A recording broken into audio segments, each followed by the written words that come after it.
sheds tears. Sounds impossible, right? But in one small village in Kalimantan, people believe such a stone exists.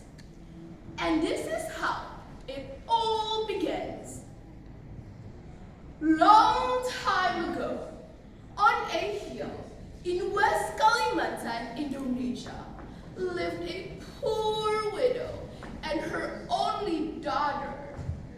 Her only daughter was breathtakingly beautiful, with a face as lovely as a blooming flower.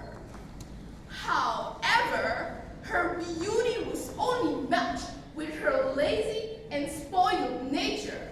She never helped her mother with any chores, while her mother toiled in the fields under the hot sun. She would remain inside, meticulously arranging her hair while checking herself in a small piece of glass. Why should I dirty my hands with mud?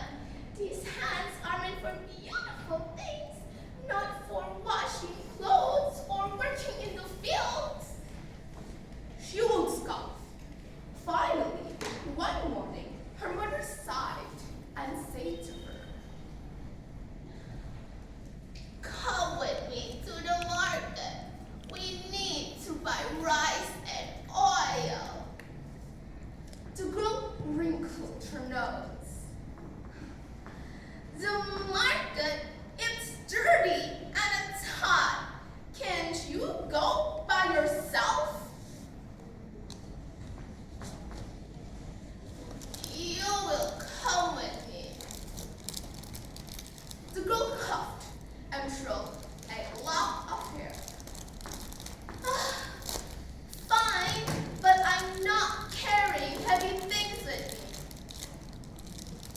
Finally, the mother and the daughter had to go down to the village market. The market was far and they had to walk a long distance. The mother walked a few steps behind her, carrying a heavy basket, while her daughter held an umbrella in her hands to shield herself from the sunlight, afraid that her fair skin will turn dark. Her fancy shoes and new clothes made her stand out. Every villagers they passed couldn't help but admire her beauty. She noticed their attention and she walked with proud air. Suddenly, a young man from the village saw them and he greeted the girl. "Hello, who's that woman walking behind you?" Without a moment of hesitation, the girl simply said, "Oh, she's my slave. She carries my thing." The mother heard that and her heart ached, but she said nothing. This happens again and again. Every time someone asks about her mother, she will say it's her slave, it's her servant, it's her maid, but never her mother. Finally, unable to bear with the shame and humiliation any longer, the mother stopped. She looked to the heavens, tears pouring down her face. She cried with a broken heart. "Oh God, I can no longer endure this. My daughter has humiliated me so many times. Please, God, give her punishment. Don't make her realize her mistake." As soon as the mother finished